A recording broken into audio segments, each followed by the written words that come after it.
आज देश में बीजेपी की सरकार है तो इसका जिम्मेदार राहुल गांधी है। अगर आज मोदी 2 बार प्राइम मिनिस्टर बन गए तो इसका जिम्मेदार राहुल गांधी, अशोक गहलोत है। मैं ओवैसी जिम्मेदार नहीं है। अगर कोई ओवैसी का नाम लेता है तो बताओ, वक्त और तारीख तय कर दो, मैं तुम्हारे सामने बैठकर बहस करने को तैयार हूं। प्रधानमंत्री जुनैद और नसीर को जब मार दिया गया तो प्रधानमंत्री नहीं बोले। प्रधानमंत्री दूसरे दहशतगर्दी का, आतंकवादी के इंसिडेंट पर जरूर बोले, मगर प्रधानमंत्री जब दोबारा राजस्थान को आप आएंगे तो जुनैद नसीर का नाम लो मोदी जी। वो भी तो उनको आतंकवादियों ने मारा था, मगर आप क्यों जुनैद और नसीर का नाम नहीं लेते? प्रधानमंत्री उनका नाम नहीं लेंगे। प्रधानमंत्री जितने मुस्लिम ममालिक के शेख आते हैं, अरब लोग, उनसे ऐसा गले मिलते, या हबीबी या हबीबी, और जुनैद नसीर का नाम नहीं लेंगे। उनसे मोहब्बत, हमसे मोहब्बत नहीं प्रधानमंत्री आपको, हमसे भी मोहब्बत करो प्रधानमंत्री, नुकसान नहीं होगा आपका। आप देश के प्रधानमंत्री हैं, आप भारत के 130 करोड़ जनता के प्रधानमंत्री हैं, मगर ऐसा लगता है प्रधानमंत्री की मोहब्बत खाली बस वो शेखों से है। आप देखिए टीवी के ऊपर, ऐसा हाथ पकड़ लिए तो छोड़ते नहीं। उन्हें भी सोचता होगा क्या पकड़ लिया भाई, छोड़ ही नहीं रहा, छोड़ ही नहीं रहा। प्रधानमंत्री कभी हमारा हाथ तो छोड़ो, कभी एक नरम निगाहों से हमको देख लो कि जुनैद और नसीर का क्या हाल हो रहा है। यकीनन बीजेपी को सत्ता में आने मत दीजिए राजस्थान में इंशाअल्लाह ताला। यकीनन बीजेपी को रोकना है हमको, मगर याद रखो, कहीं रोकने में अपने घर को अंधेरे में मत डाल दो। मेरे भाई, तुमने जिसके लिए वोट दिया वो तो मोटे हो गए, मलाई खा गए, मगर हम कमजोर के कमजोर होकर रह गए। यकीनन राजस्थान में बीजेपी की सरकार नहीं बननी चाहिए, नहीं बनेगी इंशाअल्लाह ताला।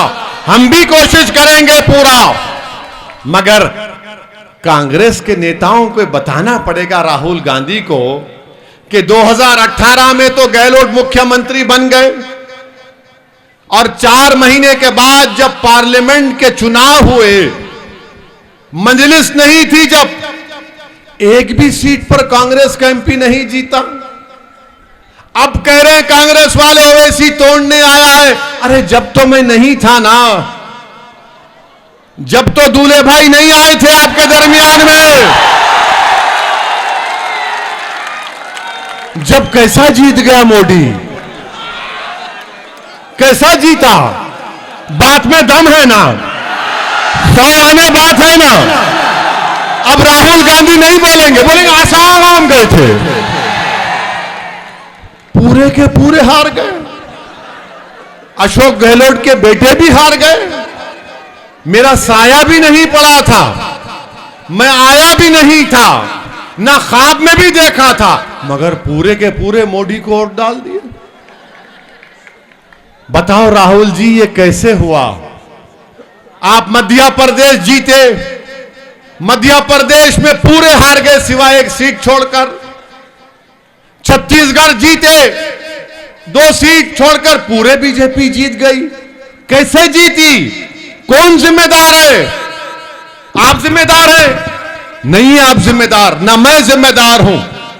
इसीलिए मैं कह रहा हूं कि होश के नाखून लो, पहले अपने घरों को आबाद करो, अपने घर को आबाद करो, अपने घर में रोशनी लाओ, अपने आप को ताकतवर बनाओ। मगर हमारा काम क्या है? हम अपने घर को अंधेरे में छोड़ेंगे? नहीं, मेरे को उधर जाके रोशनी करना है, वहां भागना है।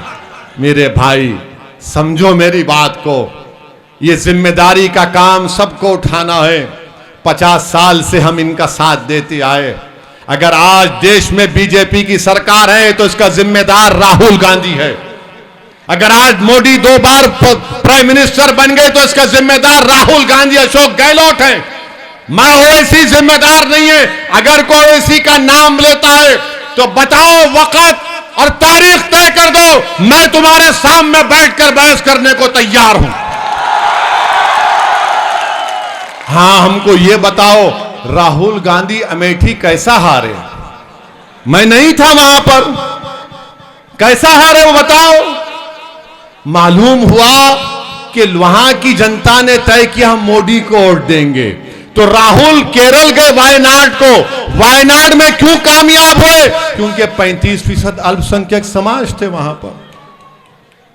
अमेठी हार गए तो नहीं बोलेंगे ओवैसी का नाम। राजस्थान, मध्य प्रदेश, छत्तीसगढ़ में बुरी तरह हार गए तो ओवैसी का नाम नहीं लेंगे। अब चुनाव आया तो सिर्फ एक ही बात करेंगे, ओवैसी ये, ओवैसी वो। राहुल जी, मैं शादीशुदा हूं, इतनी दरियाफ्ती मत करो मेरी। बस हर चीज में ओवैसी का नाम लगा दो। यानी ऐसा हाल हो गया मेरा कि अगर किसी कांग्रेस के घर के सामने से मैं चला गया और घर में बिजली चले गई तो बोलेंगे ओवैसी गया था, लाइट चले गई। मैंने हर चीज की जिम्मेदारी हम पर। अरे भाई साहब, कभी अपने निकम्मेपन पर भी तो नजर डालो, कभी अपनी कमजोरियों पर नजर डालो, कभी तुम्हारी गलतियों पर नजर डालो, कभी तुम्हारी खामियों पर नजर डालो। कब तक गर्दन अकड़ा कर चलोगे? कब तक गुरूर और तकब्बुर के मजारे करोगे? अरे अगर मैं मिलावा होता तो अल्लाह जानता उस बात को कि कौन मिलावा है और कौन नहीं मिलावा है। मगर मेरे अजीज दोस्तों और बुजुर्गों, ये लड़ाई आपको लड़ना है, ये लड़ाई आपकी लड़ाई है। आपको सियासी ताकत हासिल करना है। यकीनन राजस्थान में बीजेपी की सरकार नहीं बननी चाहिए, इंशाअल्लाह ताला नहीं बननी चाहिए। मगर जहां पर मजलिस लड़ेगी वहां पर आप मजलिस के हक में अपने वोट का इस्तेमाल करिए। देश के प्रधानमंत्री तो बहुत बातें करते हैं, भाइयों बहनों, सबका साथ, सबका विकास, सबका विश्वास, मगर प्रधानमंत्री खाली जबान से बोलते करते कुछ भी नहीं। प्रधानमंत्री के पास एक मुस्लिम एमपी नहीं है, प्रधानमंत्री के पास लोकसभा में मुस्लिम एमपी नहीं है, प्रधानमंत्री की कैबिनेट में अल्पसंख्यक समाज का, मुसलमान का मंत्री नहीं है। प्रधानमंत्री जुनैद और नसीर को जब मार दिया गया तो प्रधानमंत्री नहीं बोले। प्रधानमंत्री दूसरे दहशतगर्दी का, आतंकवादी के इंसिडेंट पर जरूर बोले, मगर प्रधानमंत्री जब दोबारा राजस्थान को आप आएंगे तो जुनैद नसीर का नाम लो मोदी जी। वो भी तो उनको आतंकवादियों ने मारा था, मगर आप क्यों जुनैद और नसीर का नाम नहीं लेते? प्रधानमंत्री उनका नाम नहीं लेंगे। प्रधानमंत्री जितने मुस्लिम ममालिक के शेख आते हैं, अरब लोग, उनसे ऐसा गले मिलते, या हबीबी, या हबीबी। और जुनैद नसीर का नाम नहीं लेंगे। उनसे मोहब्बत, हमसे मोहब्बत नहीं प्रधानमंत्री आपको, हमसे भी मोहब्बत करो प्रधानमंत्री, नुकसान नहीं होगा आपका। आप देश के प्रधानमंत्री हैं, आप भारत के 130 करोड़ जनता के प्रधानमंत्री हैं। मगर ऐसा लगता है प्रधानमंत्री की मोहब्बत खाली बस वो शेखों से है।